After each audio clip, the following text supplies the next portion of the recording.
Salut à tous, j'espère que vous allez bien. Bienvenue sur la chaîne Geeky World, la chaîne qui met en avant la culture pop. Et oui, aujourd'hui, je vais vous parler d'un film d'horreur assez attendu par les fans, notamment les fans de James Wan, puisque je vais vous parler de Malignan. Mais c'est très bizarre, ce film n'a pas eu beaucoup de publicité, il n'a pas eu droit à de véritables projections presse, et il faut dire que ça sent assez mauvais dans ces cas-là. Est-ce que ce film est-il un navet ou un chef-d'œuvre incompris? Je vais vous dire tout ça après le générique, restez connectés jusqu'au bout.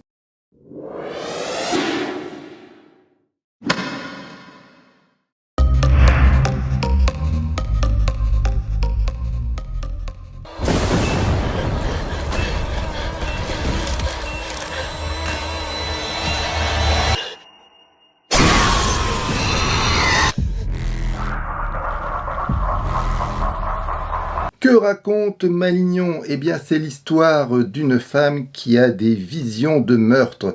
Et peu à peu, elle sent une connexion entre elle et le meurtrier. Pourquoi? Eh bien, il va falloir voir le film, ou pas d'ailleurs, pour savoir pourquoi il y a cette connexion entre elle et le meurtrier. Malignan est donc le dernier film d'horreur de James Wan.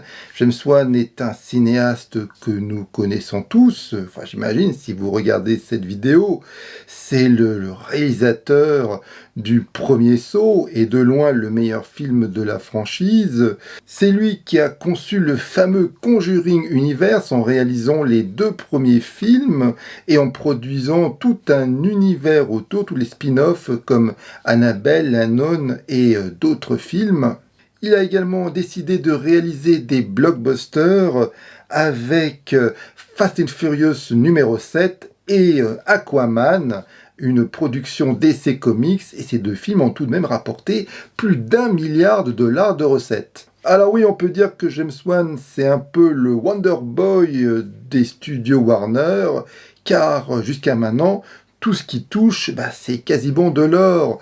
Que ce soit évidemment les Conjuring, Insidious, ce sont des films, ou Aquaman, ce sont des films qui ont tous cartonné. Alors visiblement, c'est un projet qui tenait vraiment à cœur à James Wan, puisque pour la première fois, il a délaissé la réalisation de Conjuring 3. Il avait donc vraiment envie de mettre en scène ce projet, avant de mettre en chantier le fameux Aquaman numéro 2. Alors on peut dire pour le grand public que James Wan est plutôt considéré comme un bon réalisateur dans le domaine de l'horreur.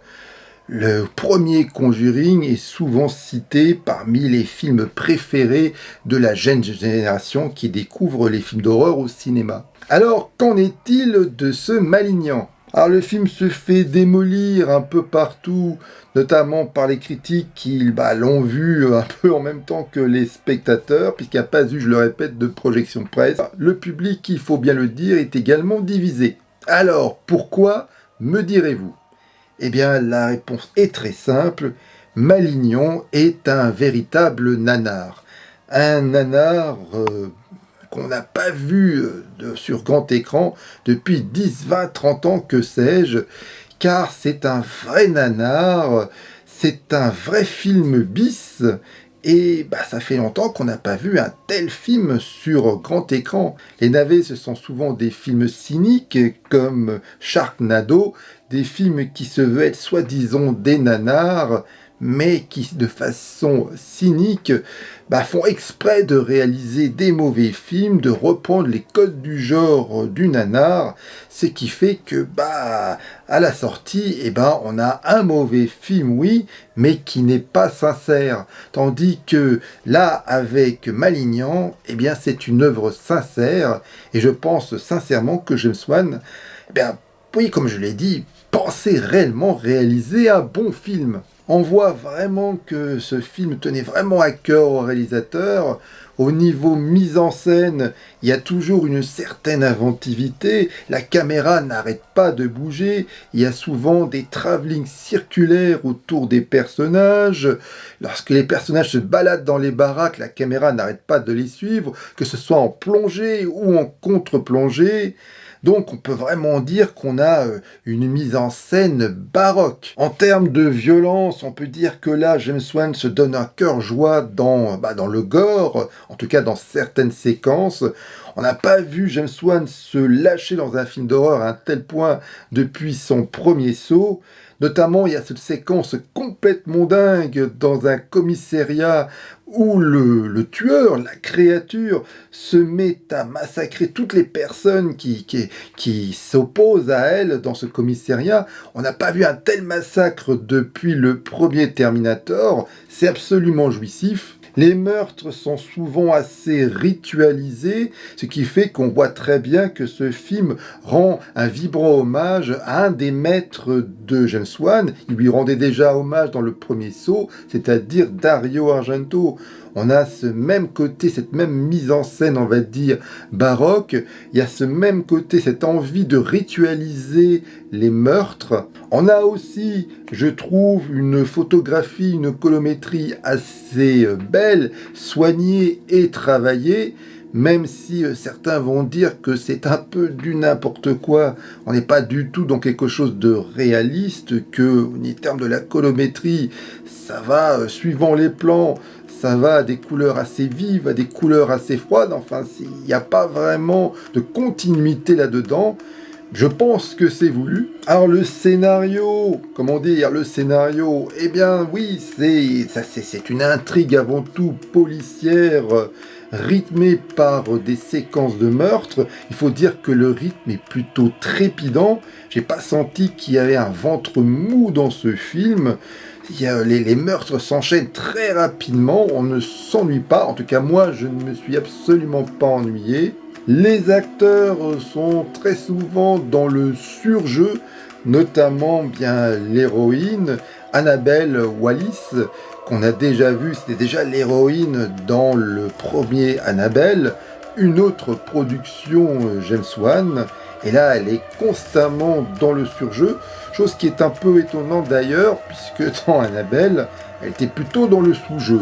Bon, bref, là, il faut dire que dans ce film, tous les curseurs sont mis en hauteur, en sommet, vraiment au zénith, que ce soit dans la violence, dans le rythme, dans le jeu des acteurs, dans les excès, dans les scènes gore. On peut dire que grosso modo, Malignante, c'est un peu du n'importe quoi. Je pense que lorsque vous allez connaître l'identité du meurtrier, je pense que vous allez être particulièrement perplexe.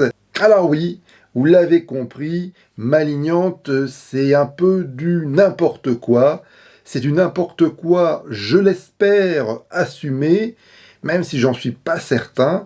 Et oui, ce n'est évidemment pas un bon film, on est plus proche du cinéma bis, du nanar absolu, mais c'est ça que j'ai trouvé absolument jouissif, et je pense que c'est un film qui mérite d'être vu sur grand écran, car la mise en scène, je le répète, est soignée, la photo est soignée, on n'est vraiment pas dans une série Z, on va dire, bas de gamme, mais on est vraiment dans un nanar qui, je pense, se l'assume. C'est un vrai film bis.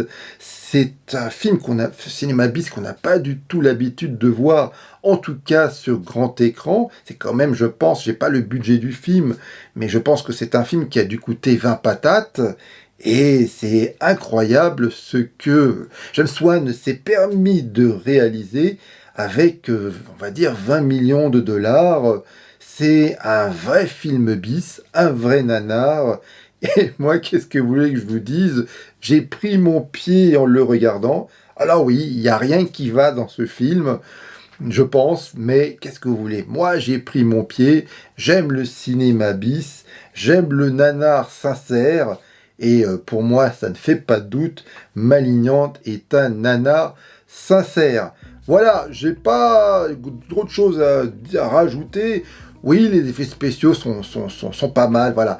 Je vais pas rajouter d'autres choses parce que je veux je veux pas non plus vous défleurer le scénario, l'intrigue, car c'est quand même un film à multiples twists, totalement improbables les uns que les autres. En plus, il y a plein de ruptures de ton, il y a des moments très sérieux, très intenses, très glauques, très malsains, et tout d'un coup, on a une petite blague toute bizarre, on se demande ce que ça fait là, mais qu'est-ce que vous voulez, voilà. Je vous recommande vraiment de voir ce film si vous savez ce que vous allez voir. Si comme moi vous aimez le cinéma bis, je pense que vous allez prendre votre pied en le regardant. Si vous n'aimez pas ça, fuyez. C'est clairement pas un film pour vous. En tout cas, mettez-moi dans les commentaires si vous êtes d'accord avec moi, si vous êtes un fan de cinéma bis et de nanar.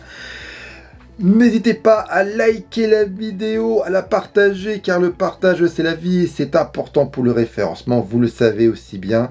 Et puis je vous dis à une prochaine fois. Allez, bye!